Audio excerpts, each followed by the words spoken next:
Bismillahirrahmanirrahim. Alhamdulillah wa kafa ba'd. Ndugu zangu wasikilizaji, assalamu alaikum wa rahmatullahi wa barakatuhu.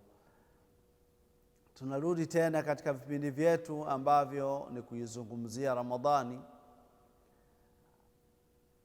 Ramadhani na ukubwa wake. La kwanza kabisa, Ramadhani ni mausimu ya Mwenyezi Mungu amewapa wanadamu ili wapate kuyatafuta yale mema zaidi, kupata mema zaidi. Akaweka kila jambo zuri ambalo utakalolifanya mwanadamu katika kumwabudu Mwenyezi Mungu atakuwa analibadilisha au analipiganisha, analiongezea mara 10. Jambo likuwa unafanya unapata labda 2, 3 mpaka 7, yani unaongezewa mara 10.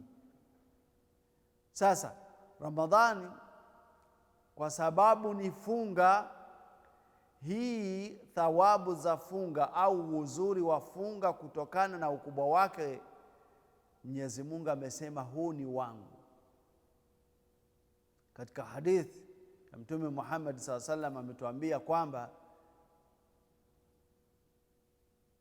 kwamba kullu amali ibn adam lahu illa siyam, kwamba kila jambo la mwanadamu zuri analolifanya ni la kwake. Yani Mwenyezi Mungu hutuma malaika, huyu mpe hivi, mpe hivi, mpe hivi, lakini anasema kwamba illa siyam, isipokuwa funga. Fa innahu li wa ana ajzi bih, kwa sababu funga ni yangu na ni mimi mwenye kuitwa, mimi mwenyewe ni mimi najipatia kwamba thawabu zangu nampa mwanadamu aliyefunga. Kwa hiyo aliyefunga vizuri, huu inaonyesha ukubwa na uzito wa funga, ukubwa na uzito wa funga, kwamba funga ni ibada kubwa sana ambaye Mwenyezi Mungu ameiweka, inakuwa ni baina yake na mwanadamu, kwa sababu hii funga ni siri ya mwanadamu na Mola wake. Hakuna mtu akienda kusali atachukua udhu, kila mmoja atakuwa anamwona, atajitengeneza, ataenda msikitini, kila mmoja atasali na watu. Lakini mtu aliyesali kama amefunga bila kusema kwamba mimi nimefunga, nani anaweza kujua? Kwa hiyo uzito wake wanaona kwamba ukubwa, kwa nini funga ni kubwa, ni zito sana, ni kwa sababu hii funga ni ibada ambayo inakuwa iko kati ya mwanadamu na Mola wake. Kwa hiyo ndio Mwenyezi Mungu anasema kwamba ndiye funga ni ya kwake na ndiye mwenye kuilipa. Funga ni ya kwake na ndiye mwenye kuilipa. Kwa hiyo mwanadamu ukifanya hii jambo la Ramadhani kiingia, na Ramadhani ni mwezi mzima ambao siku 29 au zinakuwa ni 30, siku 30, hizi zote zinakuwa ni zenye kufanywa ibada moja tu, ibada kubwa sana ambayo ni funga, kuanzia asubuhi mpaka jioni. Kwa hiyo ukifanya mambo mengi mengine kujikurubisha kwa Mwenyezi Mungu, yanakuwa ni ziada, yanakuwa yanaongezeka, kwa sababu yamejengewa kwenye ibada kubwa sana ambayo ni ibada ya kufunga. Kwa hiyo funga au mwezi wa Ramadhani ni mzito sana kwa Mola wetu na ni mzuri sana katika uhai wa binadamu. Kingine kinachoonyesha kwamba Mwenyezi Mungu ameitengeneza funga ikawa ni kubwa na uzito wake, inayoonyesha uzito wake ni kwamba Mwenyezi Mungu ametengeneza katika milango ya pepo yote, akatengeneza mlango hasa lisaimin. Ameutengeneza mlango kwa watu wa pekee, wale waliofunga, wale kwa kawaida yao ni funga. Anafunga Ramadhani kitoka naendelea na funga za kujikurubisha kwa Mwenyezi Mungu. Kwa hiyo huyu anaitwa ni mfungaji, ni mtu yani uhai wake anafunga. Kwa hiyo hawa watu kutokana na ukubwa wa ibada hiyo ameitengeneza mlango, Mwenyezi Mungu ameutengeneza mlango wa unaitwa Babu Rayyan. Huyu mlango Rayyan hakuna mtu ambaye ataingia, hakuna yoyote ataingia ila saimin, isipokuwa kwa watu ambao walikuwa wakifunga. Na funga kubwa sana ni funga ya Ramadhani. Kwa hiyo ibada ya kufunga ni ibada ambayo haina mpinzani. Ibada ya funga, ibada ya funga ni nzito, ni kubwa, tena ni yenye kuchota, unachotewa mema mengi kutokana na funga. Kwa hiyo ingia Ramadhani, ikija Ramadhani huwa sisi kama wafungaji, kama Waislamu, kujitengeneza vizuri sana na kujiandaa ili tupate haya mema. Usije ukavutiwa na vitu vingine ukaacha kufunga, au ukaja kufunga bila kujitengeneza au bila kujua funga ni nini. Kwa sababu hiyo tunazitoa hizi habari au tunayazungumzia haya ili wanadamu wapaswe kuyajua kwamba tengeneza moyo wako, jitengeneze wewe, jikurubishe sana kwa Mola wako kwa kuyafanya yale mema na kujitengenezea na kujiandaa au kutengeneza uhai wako wa kesho akhera, kwa sababu hii funga ya mwezi wa Ramadhani ina uzuri mkubwa sana. Ina uzuri mkubwa sana. Yani ndiyo mambo mwanadamu naweza nikasema kwamba ni shortcut ya mwanadamu kuyachota mazuri mema, kwa sababu Mwenyezi Mungu ameisha funga, ameifungua milango ya pepo, akaifunga milango ya Jahannam kama tulivyosema, wasufidati shayatin, na shayatani zote zikafungwa. Siku tu ya kwanza kabisa ya Ramadhani haya mambo yafanyika. Kwa hiyo wewe mtu ambaye atakwenda kuyafanya mabaya asije akamsingizia shaitani, kwa sababu anatuambia kwamba Mtume Muhammad SAW kwamba siku ya kwanza mambo haya matatu hufanyika. Ikiingia tu Ramadhan, milango ya pepo hufunguliwa, haifungwi tena mpaka Ramadhani ishe. La pili, unafungwa milango ya moto inafungwa yote. Hakuna mlango hata mmoja unaofunguliwa mpaka Ramadhani ishe. Na la tatu, anawekwa mnyororo kila shetani huwekwa mnyororo na hufungwa siku ya kwanza mpaka siku ya mwisho ya Ramadhani. Kwa hiyo Ramadhani kiisha, ndiyo hivi vyote kila kimoja kinarudi katika namna yake. Inafungwa milango ya pepo isipokuwa kwa wale special, na inafungwa moto wa Jahannam, milango ya moto wa Jahannam, na shayatini zinafunguliwa. Kwa nini? Kwa sababu wakati mzuri, wakati uzito, wakati wa kujichotea mao umeshaenda.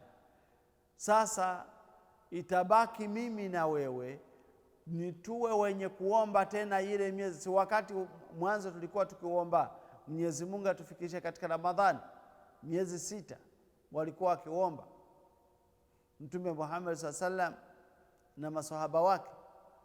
Sasa Ramadhani kiondoka, siku ya mwisho akimaliza kusali Idi, kinachofuata wanaanza kulia machozi na kumuomba Mwenyezi Mungu miezi 6 mingine, kwamba Mwenyezi Mungu akubali funga lao, akubali matendo yao, akubali ibada zao walizofanya.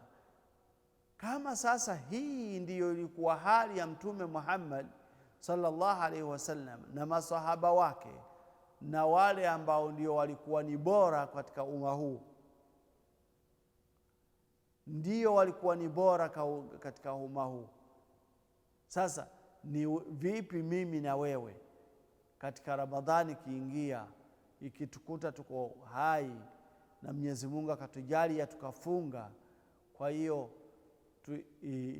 ikiondoka inabidi sasa tena tuchukue miezi mingine 6, kwa sababu hatuna garantii kwamba Mwenyezi Mungu ameshakubali. La, isipokuwa sisi kumuomba Mwenyezi Mungu, kumlilia Mola wetu ili atusamehe, atupe, akubali funga yetu, akubali ibada zetu, akubali namna kila mmoja alivyoweka bidii. Sasa usije ukajinyoosha ukaona kwamba kama Ramadhani imeisha basi tumeshapata. La, lia machozi, muombe sana Mwenyezi Mungu, muombe kwamba Mwenyezi Mungu akuwezeshe tena uwe ni mwenye kukubaliwa funga lako, kufanya ibada vingine na kukubaliwa vingine. Anayefanya ibada ni mimi na wewe, anayekubali ibada ni Mola wetu. Mola wetu ndiye anakubali matendo yetu sisi tunayoyafanya.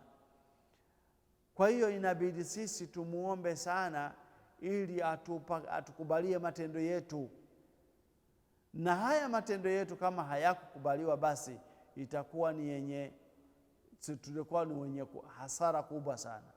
Tutakuwa tumepata hasara kutokana na kuyafanya mema na kuchukua muda wetu tukiwa tutafuta mazuri, na lakini hatukuyafanyia kazi, yani hatukuomba Mwenyezi Mungu ili akubali kwetu matendo haya.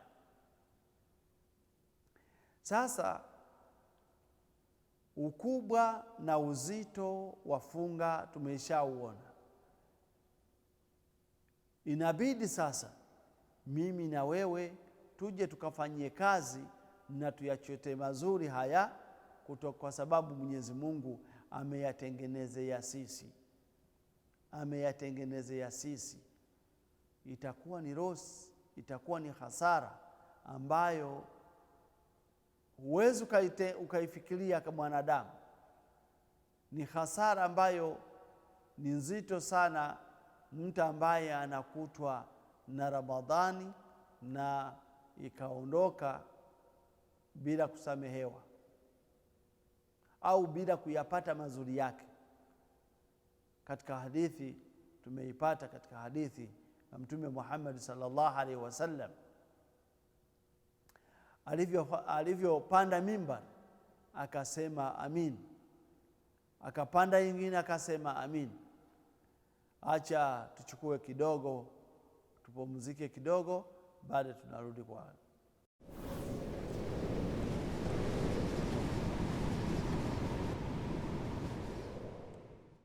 Assalamu alaikum wa rahmatullahi wa barakatuh. Tunarudi tena ndugu zangu katika kipindi chetu, kwa kuona tulikuwa tukizungumzia kwamba Mtume Muhammad sallallahu alaihi wasallam alivyopanda mimbar akasema amin, akapata ngazi ya pili tena akasema amin, na ya tatu amin. Walimuuliza masahaba waliomuona akifanya hivyo, aliwaambia ya kwamba alinijia Jibril alayhi salam akaniambia kwamba amepata hasara, aliyekutwa na Ramadhan amepata hasara kubwa sana. Aliyekutwa na Ramadhan ikaondoka, walam yughfar lah, Ramadhan ikaondoka akawa siye mwenye kusamehewa, kwa sababu huyu ni mwezi wa kusamehewa, ni mwezi wa maghfira, ni mwezi wa watu itqu minan nar. Mwenyezi Mungu anawaondoa watu katika moto. Sasa mwanadamu anafunga funga yake, inamfikia huyu mwezi unaondoka bila kusamehewa, bila kuondolewa madhambi yake. Sasa inakuwa ni hasara ya aina gani hii? Kwa sababu inasemekana kwamba awwaluha maghfira au awwaluha rahma, kwamba siku za kwanza ni rehma, ni rehma zake Mwenyezi Mungu Subhanahu wa Ta'ala kwa waja wake, na ya pili au ya kati ni maghfira, ni watu kusamehewa madhambi yao, kwa wale walioomba kusamehewa, kwa wale waliofanya mazuri, kwa wale waliojitengeneza na Mola wao, wao wanasamehewa na Mwenyezi Mungu Subhanahu wa Ta'ala katika mwezi wa Ramadhani, na mwisho wake itqu minan nar, Mwenyezi Mungu anawaondoa watu katika moto wa Jahannam kutokana na tauba zao na unyenyekevu wao, kutokana na kufanya ibada kubwa sana ya funga katika mwezi wa Ramadhani. Sasa haya yote ni mazuri ya Ramadhani, huwezi ukayapata katika miezi mingine. Mwezi wa Ramadhani unakuwa na mazuri yake. Ndiyo kwa sababu huyu mwezi unakuwa ni mwezi ambao ni mzito sana mbele ya Mwenyezi Mungu, ni uzuri sana kiasi kwamba mwanadamu ambaye anaweza kukutana na mwezi huu na akaja kukutana na ule usiku ambayo ni usiku bora kuliko miezi 1000 ambayo tumepata hesabu zake tukakuta kwamba ni miezi kama 83. Mwezi huu unatakikana mimi na wewe tuwe ni watu wenye kujiandaa na mwezi huu, tuwe ni watu ambao ni wenye kuzidisha katika mwezi huu, kwa sababu tunatakiwa tupate uzuri wa mwezi huu.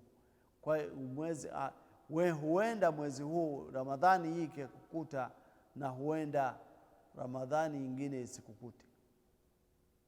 Mangapi tuliokuwa nao mwaka jana, tukafunga Ramadhani ya mwaka jana, kwa leo hawapo na hawatofunga tena. Lakini mimi na wewe Mwenyezi Mungu ametulinda na akatufikisha katika Ramadhani nyingine. Inakuwa ni hasara kubwa sana kuwa hii itakuwa mtu ataondoka katika Ramadhani hii bila kuipata maruzudi yake, bila kujiandaa, bila kujitengeneza. Kwa hiyo Mwenyezi Mungu anatutakia mema, kama anavyosema Mwenyezi Mungu, yuridu Allahu bikum al-yusr wala yuridu bikum al-usr. Mwenyezi Mungu hutaka kwa sisi mambo mepesi tu, hajatuatakia sisi, hajatuwekea mambo mazito. Kwa hiyo funga sio bimaana sio kutuadhibu, la, bali kutupa Ramadhani au kutupa funga ni mapenzi anayotupenda na anatutakia mema. Kwa sababu hiyo mimi na wewe inabidi kuwa tuweke bidii na sisi tuyatafute hayo mema, na sisi tuyapate hayo mema, na tuyapiganie namna yoyote Mwenyezi Mungu anavyotuwezesha au anavyotuandalia. Kwa sababu kutopigania mazuri basi itakuwa ni hasara kubwa sana, na Mwenyezi Mungu hataki tupate hasara katika uhai wetu. Mwenyezi Mungu anataka tuwe ni wenye kuchota mema wakati wowote, kwa kila namna, kwa kila aina. Na ndiyo sababu ametengeneza mwezi mzima, siku 29 au 30, tuwe ni wenye kujitengeneza na kuyatafuta mazuri mbele yake Mola wetu Subhanahu wa Ta'ala.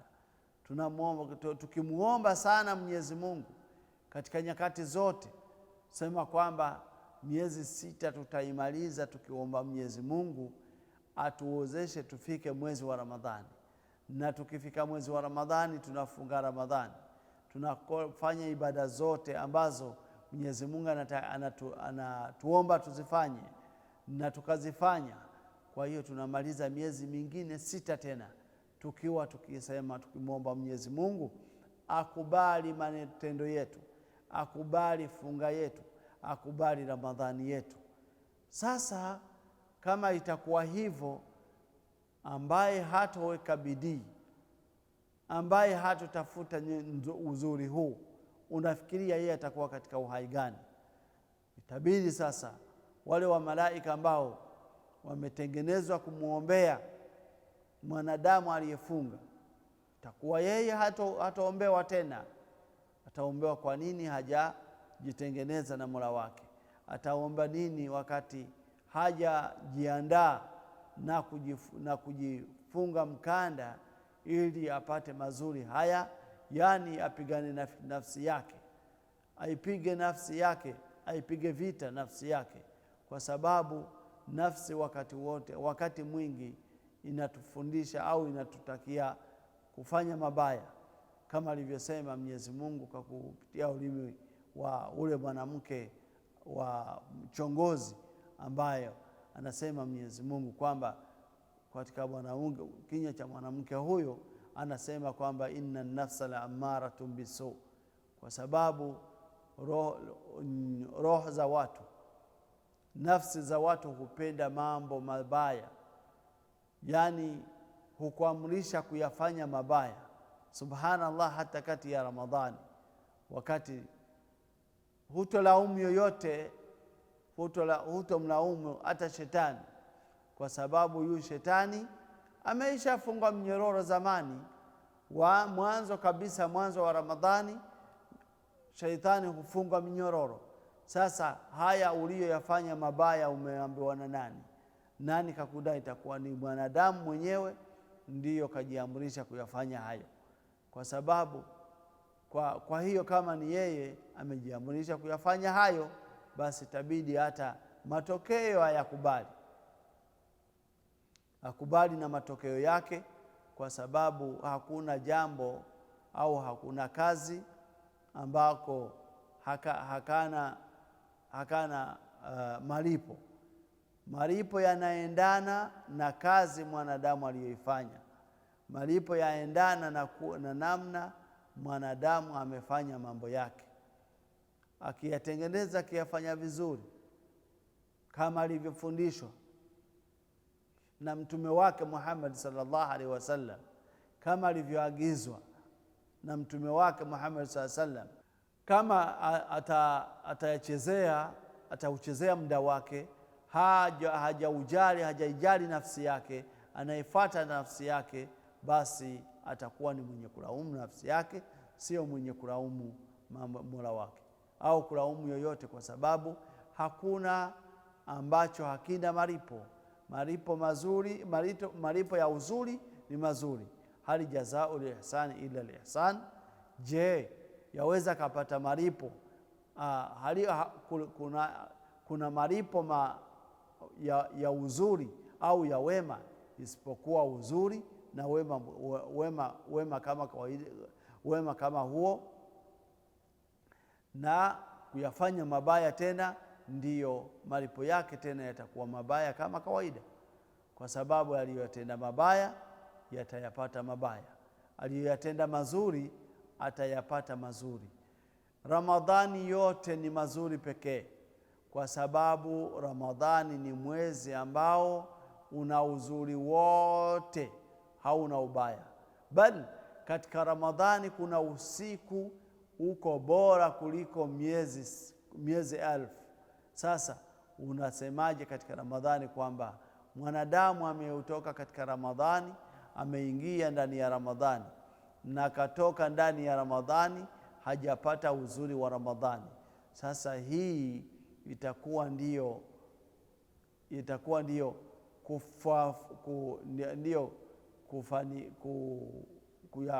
ndio kupoteza na kupotewa mambo yote ya uhai wake. Kwa sababu nini? Mwenyezi Mungu hutupenda sisi na hutuwekea kila njia ambazo zaweza kutufikisha kwake, akiwa ni radhi na sisi na sisi tukawa ni radhi naye. Ni kwa kuwa mwanadamu unapaswa uwe makini, uwe na akili timamu, uwe ni mwenye kuyafata na kuyataka na kuyapigania mazuri aliyekuwekea Mwenyezi Mungu. Mwezi wa Ramadhani ni moja katika mambo mazuri Mwenyezi Mungu ameyawekea mwanadamu, mambo mazuri aliyoyawekea mwanadamu. Mwenyezi Mungu kuwapenda wanadamu huwawekea mausim zote nyingi za katika wiki unapata siku, katika usiku unapata saa, katika saa unapata wakati finyo, katika saa ile unapata dakika za kutengeneza.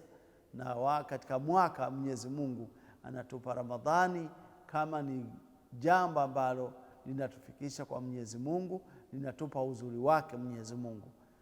Kufunga mwezi wa Ramadhani na akubali funga letu na tupakie mema. Wa akhir da'wana alhamdulillahi rabbil alamin wa sallallahu ala sayidina Muhammad wa ala alihi wa sahbihi ajma'in. Wassalamu alaykum wa rahmatullahi wa barakatuh.